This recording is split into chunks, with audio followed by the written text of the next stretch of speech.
Welcome to NCN news. నా పేరు ప్రశాంతి. బులెటిన్లో ముందుగా హెడ్లైన్స్ చూద్దాం. మహిళా ఉద్యోగులు ఆరోగ్యంపై శ్రద్ధ చూపాలి. జిల్లా ప్రధాన న్యాయమూర్తి గంధం సునీత. ఉద్యోగ కుటుంబ బాధ్యతలతో నిరంతరం ఒత్తిడికి లోనవుతున్న మహిళా ఉద్యోగులు తమ ఆరోగ్యంపై ప్రత్యేక శ్రద్ధ చూపిస్తూ క్రమం తప్పకుండా వైద్య పరీక్షలు చేయించుకోవాలని జిల్లా ప్రధాన న్యాయమూర్తి, జిల్లా న్యాయాధికార సేవా సంస్థ అధ్యక్షురాలు గంధం సునీత సూచించారు. జిల్లా న్యాయాధికార సేవా సంస్థ ఆధ్వర్యంలో జిల్లా న్యాయశాఖ ఉద్యోగుల కోసం నిర్వహించిన ఉచిత వైద్య శిబిరాన్ని ఆమె ప్రారంభించారు. ఈ సందర్భంగా జిల్లా ప్రధాన న్యాయమూర్తి గంధం సునీత మాట్లాడుతూ మహిళలు ఉద్యోగ బాధ్యతలతో పాటు కుటుంబ బాధ్యతలను సమతుల్యం చేస్తూ మానసిక, శారీరక ఒత్తిడిని ఎదుర్కొంటున్నారని, దీని ప్రభావం ఆరోగ్యంపై పడే అవకాశం ఉందని తెలిపారు. అందువల్ల ప్రతి ఒక్కరూ ఆరోగ్యంపై అవగాహన పెంపొందించుకుని ఏడాదికి కనీసం ఒకేసారి పూర్తి స్థాయి వైద్య పరీక్షలు చేయించుకోవడం ద్వారా తమ ఆరోగ్య పరిస్థితిని తెలుసుకోవాలని సూచించారు. ఆరోగ్యమే మహాభాగ్యమని పేర్కొంటూ ఆరోగ్యంగా ఉంటేనే ఉద్యోగ కుటుంబ బాధ్యతలను సమర్థవంతంగా నిర్వహించగలమన్నారు. ఈ కార్యక్రమంలో డిఎల్ఎస్ఏ కార్యదర్శి ఎన్ శ్రీలక్ష్మి, రాజమహేంద్రవరం బార్ అసోసియేషన్ అధ్యక్షుడు సిహెచ్వి ప్రసాద్, ప్రముఖ వైద్యులు తరుణ్ గోగినేని, ఇతర వైద్యులు, న్యాయవాదులు, న్యాయశాఖ ఉద్యోగులు పెద్ద సంఖ్యలో పాల్గొన్నారు.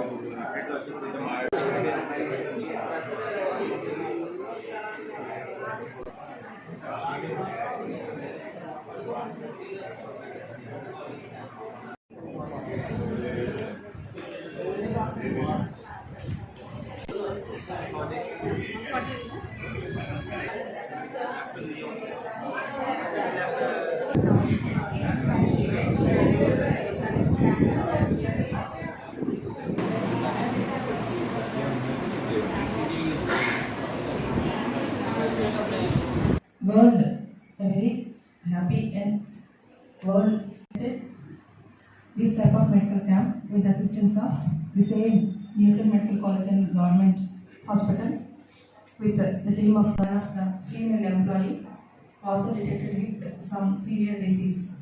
At least to one person who is suffering from cancer is kuda very happiest thing.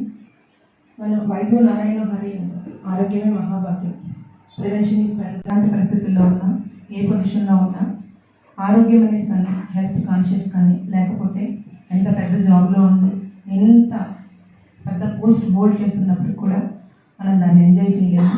Physical and mental exercises అనేది అయితే required, especially the employees and officers who are working in our institution. We know the pressures that which are facing by us because of డెత్ of staff, pendency of cases. నేను ఒక్కదాన్ని కనుక ఇంట్లో ఏదైనా health issues suffer అయితే not only myself, నా family మొత్తం కూడా వాళ్ళందరికీ చూసుకునే అవకాశం కూడా నాకు ఉండదు.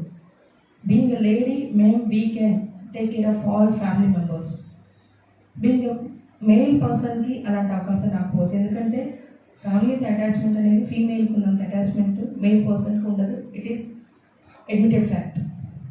సో ఒక బీయింగ్ ఫీమేల్ కూడా వాళ్ళు అంతే కేర్ తీసుకోవాలని చెప్పి మేము ఎస్పెషల్లీ ఫీమేల్ ఎంప్లాయీస్కి రివర్షన్ అడిగి మేము చేయలేని స్థితిలో ఉన్నాము, మాకు హెల్త్ అస్సలు కండిషన్ బాగాలేదు అని చెప్పి వస్తున్నాయి. అలాగే ట్రాన్స్ఫర్ అప్లికేషన్స్ కూడా మెడికల్ గ్రౌండ్స్ మీద ఎక్కువ పెట్టేవాళ్ళు ఉన్నారు.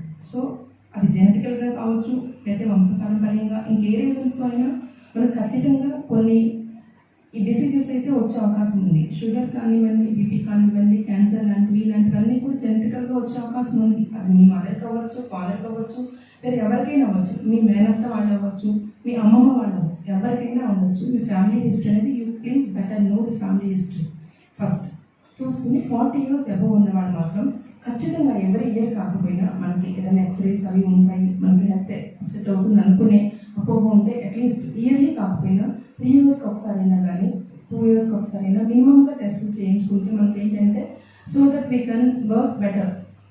ఈ world health day, observation of world health day సందర్భంగా ఆనరబుల్ హైకోర్టు వారు ఇచ్చిన, ఆనరబుల్ సుప్రీంకోర్టు వారు ఇచ్చిన ఇన్స్ట్రక్షన్స్ మేరకు మెడికల్ క్యాంపు మంచిగానే పెట్టుకునేలాగా మాకు అవకాశం ఇచ్చిన వాళ్ళకి, అలాగే మా సెక్రటరీ గారు, డిఎల్ఎస్ఎన్ స్టాఫ్ వాళ్ళందరూ టైమ్లీ స్టెప్స్ తీసుకుని ఇది అరేంజ్ చేశారు. వాళ్ళందరికీ కూడా థ్యాంక్ యూ వెరీ మచ్.